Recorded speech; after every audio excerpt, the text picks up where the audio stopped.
Welcome everyone, and thank you for joining us for today's webinar, Decoding the Documents, How to Read Your Insurance Policy. My name is LeWalk, and I am Project Coordinator at HFA. And before we begin the webinar, I've been asked to tell you a little bit about Project CALLS. CALLS stands for Creating Alternatives to Limiting and Lacking Services. And this is HFA's newest patient-centered advocacy initiative. This was developed in response to stories that we were hearing about people's insurance issues across the bleeding disorder community. Project CALLS was developed for individuals who have been affected by the following: denied services or have received an exception, forced by an insurance company to fail on a product before being allowed to use the product of their choice, mandated to use a specialty pharmacy that is not meeting their needs, and or forced to go through a lengthy pre or prior authorization process. Through gathering these stories, HFA will identify trends and collate data to build a broad case for change. If you'd like to share such a story, we're waiting to listen. I encourage you to visit the HFA website under the Advocacy tab and scroll to Project CALLS. This will give you an opportunity to either complete the form online or make a request to be contacted by an HFA staff member. Thank you. Now, on to the webinar. We thank Baxalta for their support for making this webinar possible. Decoding the Documents, How to Read Your Insurance Policy, presented by Wendy Owens. Wendy is the Director of Research at HFA. Prior to joining HFA, Wendy was the Executive Coordinator for the New England Coalition for Affordable Prescription Drugs. Her initial experience with the hemophilia community was as the Advocacy Coordinator for the New England Hemophilia Association. Wendy began her career in the private sector, starting and running several companies. For the past 13 years, Wendy's been an advisor to the U.S. Secretary of Commerce and U.S. Trade Representatives on information and communications technologies, services, and electronic commerce as a member of the Industry Trade Advisory Committee. Wendy lives in Greater Seattle area with her family. Now, Wendy Owens. Thank you, Anne. I appreciate that introduction. Well, we'll go ahead and get started with our slideshow here. So I'm going to discuss today about just methods for reading your insurance policy. The most important thing you can do is to read your policy. And don't be afraid to do it, because it's supposed to be presented to you in language in which you would really understand. It's really the most important thing you can do for your family is to really understand what is covered, how much it would cost you, when you can go and where you can go, and if you need to have prior authorization to do certain things. And these are the things you need to know going into each year as you renew your policy or change policies and go to a new provider. So the policy actually is a binding contract with the insurer that has to tell you what is provided and for how much. I'm going to go through just a summary of things that you might find in your policy. The things that you might see, these are not comprehensive, and they may be something that you don't see specifically on yours, but otherwise, and these are general. So when you have your insurance policy, everyone is required to provide you, all insurers are required to provide you a summary of benefits and coverage. And so this is short, plain language summary. It also includes a glossary to which you can refer, and it kind of looks like the one over on the side. I'm sorry it's small, but they're kind of large and packed. So based on this, you can read through and find out what's your deductible, how much you pay for prescriptions, what are the out-of-pocket expenses, what's not included in out-of-pocket expenses, and things along those lines. So this is a good place to start. Start here. Get yourself settled, learn the vocabulary words that you don't know, and then you get started. So in general, there's sections in your policy that you might see, and this is the policy. These sections will cover a variety of topics. I'm going to go through a few that you might see. The general provisions. It talks about the length of your policy, how long it lasts, the types of providers you can see, and it will include other definitions. Because this is a legal contract, it has to tell you what the specific terms of art in the policy mean. It will talk about the policy, what it is. It will also talk about, very important to know, your grace period for your premium payments. Some policies have a 30-day grace period, others will have a 45-day grace period, but all policies generally have this time. And also we'll talk about who's eligible, who's covered on your policy by relation. Some more sections could include your right to cancel the policy, should you choose to do so. Maybe you're changing jobs, for example, and you're going to cancel one policy and move to a new policy with your new employer. Claims and payments, this is really important, particularly for our community. So if you do have a claim, this will talk about how you file it and when you can expect the payment and how it will that whole process will function. Changes. It will tell you what changes you can make during the policy period. So if you need to add a person to your policy, remove a person from your policy, you would like to change it so that you can see out-of-network providers. You may want to alter your policy to include out-of-network providers, which may end up costing you more in terms of your premium. But this should be very clear within this language as to what changes you can make. And then there's going to be the drug provision, which will talk about medications and how you pay for them and how things function there. So this obviously a very important section for our community to understand. So when you look at this, really think about how you get your factor or your child's factor. Think about your other prescription drugs and how you get those, when you need them, and make sure that the schedule, if any, is provided, and any other terms that may somehow hinder your access to your products is something that you then are able to learn about and then follow up and discuss with your insurance provider, because they could also help make changes here that are as what's called an addendum to the policy, so that the policy really and truly meets your needs as a patient or your child's needs as well. Other things you may see are emergency travel provisions. So if you're traveling and you have an emergency, what specifically is covered under your policy. Very important to know. Vision care. Many policies, now healthcare policies, will come with vision and dental care, for example, and this will talk about what's covered and how it's covered. Not oftentimes in your policy will you see a list, for example, of providers. That's something that will likely be found elsewhere. But here at least they will explain to you what is covered and how for vision. There is recovering payments from a third party if you have to have someone else pay for your medical care. Let's say you're in an accident, for example, and someone else is going to pay your medical bills. There's a process for that which should be included in this policy. Not always so plain language because it sometimes is applicable to the situation, but make sure you do have some idea of what's going on there. And also then you'll have the general exclusions, things that are not included in this, not covered in the policy. So that may be care that is not necessary, so maybe plastic surgery and other things along those lines. And then there's always the other, and the other will be specific to your policy. And that's something that you will have to look at closely and see if it impacts you directly in terms of what you expect throughout the coming year to occur within your family or for yourself. And these are things that policy is interesting for reading it because you should always be forward-looking. You should always be looking forward and saying, well, you know, that may affect me or that may not affect me, because there's always surprises in life.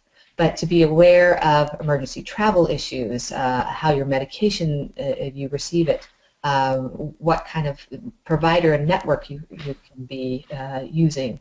These are things that you want to look forward and see where you might be, just as a possibility. So here's some questions. This is not a comprehensive list, but some questions that you probably want to be able to answer once you've read your policy. So we really need to know what the overall deductible is. So, deductibles now are rising fairly rapidly because with the advent of the ACA and our new Obamacare, as some people call it, insurers are finding that their costs are rising. Consequently, they are rising both premium cost and they're increasing deductible cost. Now, there are maybe within your policy, and something that you need to look at, are other deductibles for specific services. So you may have a deductible for your general care services, but you may have a separate deductible for, let's say, physical therapy, for example, or some other specific service, and you'll need to know what those are.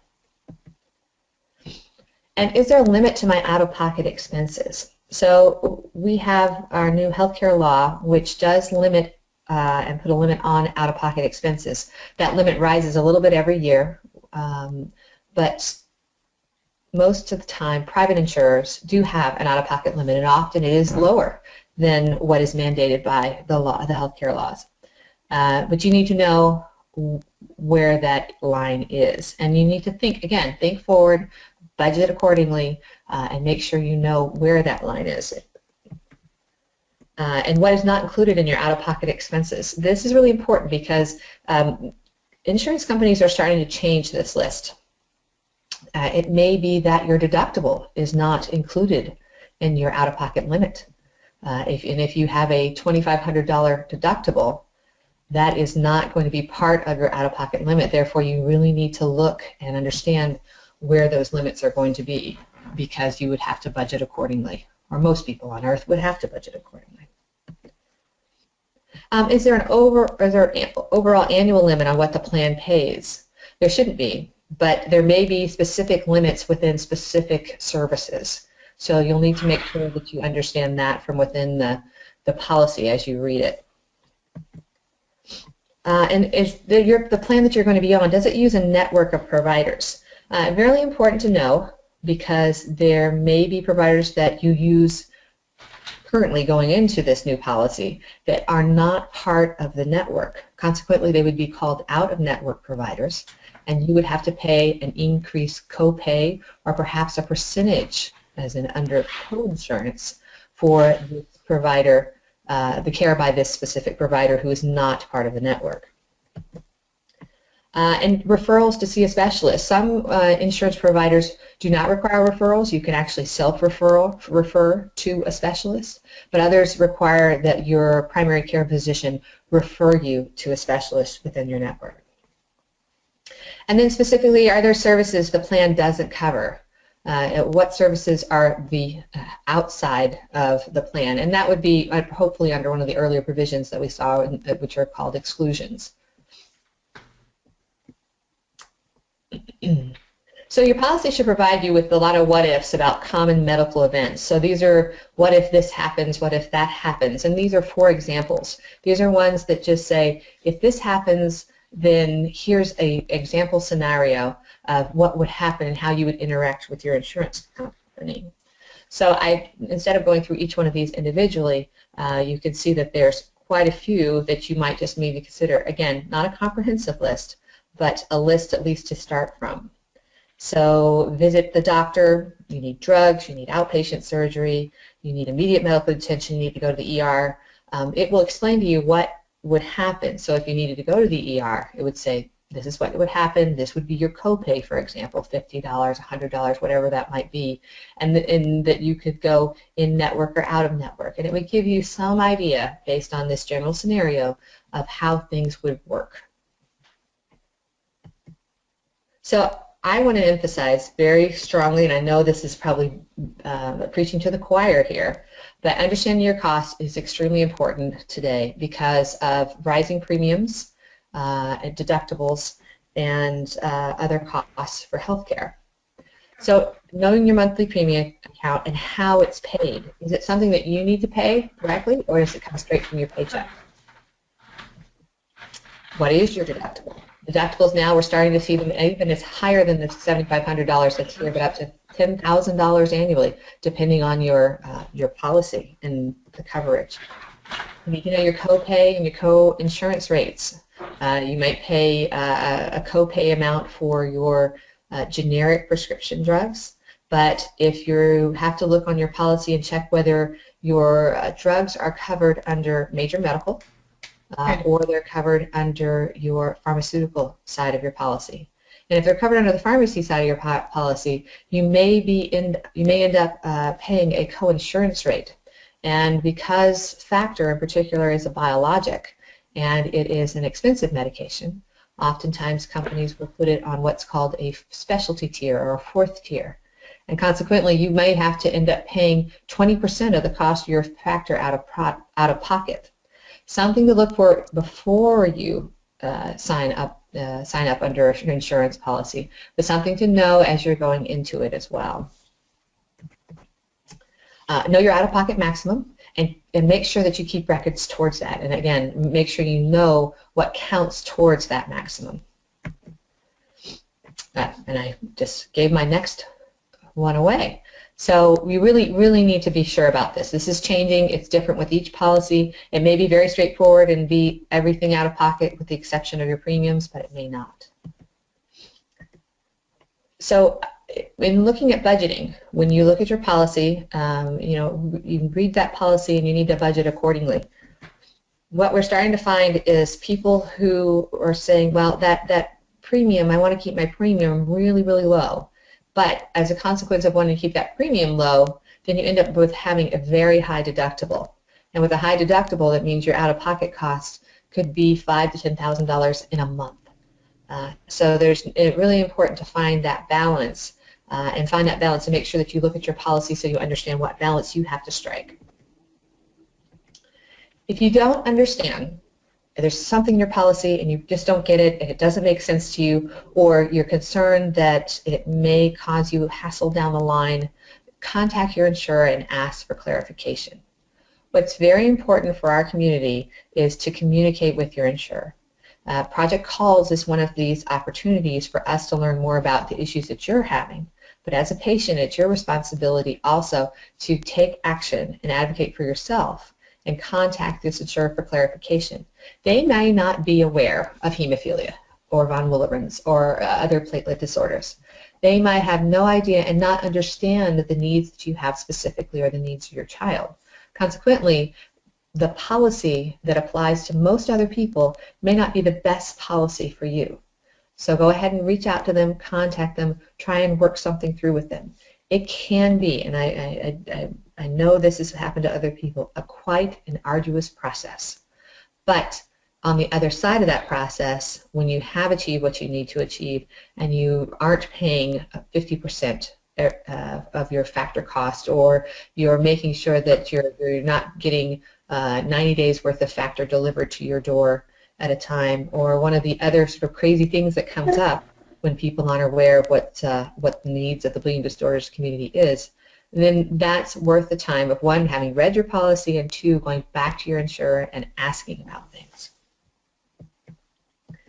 Very important to keep good records. I know this is time consuming. I know that these things pile up and then you're thinking, oh my gosh, I want to avoid that pile over there in the corner, but I really need to do it. So if there's any way that you can keep records, particularly of your out-of-pocket cost, as you receive your explanations of benefits, just put it in a chart or a spreadsheet or somehow could account for this cost. It's very important to do so. Know what you spend it on. Be ready to decide whether to change your health plan the next year. It's really important. If you have these records, you can say, wow, I really think I spent too much this year. Or, oh, I could do a little bit better balancing of my premium versus my deductible next year based on what I have from my records. It's a good way to be forward-looking and to manage for your healthcare needs. A couple of things I just want to talk about to be aware of, things that we at HFA have heard from folks. And again, with Project Calls, we continue to collect the experience of patients so that we can sort of make you guys aware of what's happening out there so that you have a heads up in case you come across the same thing, and also so that we can address these issues with insurers. Your in-network doctor or hospital may use an out-of-network provider for some services. So, for example, there is an HCC down south that is in-network for people, but the actual doctors who provide the services are out-of-network for some people. So this is an issue that folks are running into. And so you need to make sure and double check, not just whether your HCC or the hospital at which you receive care or so forth is in network, but also that the providers that are there are also in network. Again, I can't stress enough that your deductibles, copays, and coinsurance may not count towards your out-of-pocket limit. This is something that surprises people, and you think you've reached your out-of-pocket limit and you're not there yet. And it's not just for your factor cost, it's for all the medications that or the deductible for your family or yourself. So again, I mentioned this earlier with regards to specialty tiers, the high cost of factor. You may be paying a percentage of the cost of the drug versus just paying a flat copay. So when you might pay for amoxicillin, for example, because someone has a cold or an ear infection, you may pay a flat $10 fee for the medication. That's great, that's generic, it's something that is easily attainable, but for factor, which is again the biologic and more expensive drug to produce, you could be paying for a percentage of that. Or if it's not factor, it could be another drug as well, so really keep an eye out for those things. There's probably another long list, and we'll continue to acquire things again through project calls that you need to be aware of, and we'll keep the community posted on these. So it's very general in my presentation because each policy is different, each state is different in the requirements.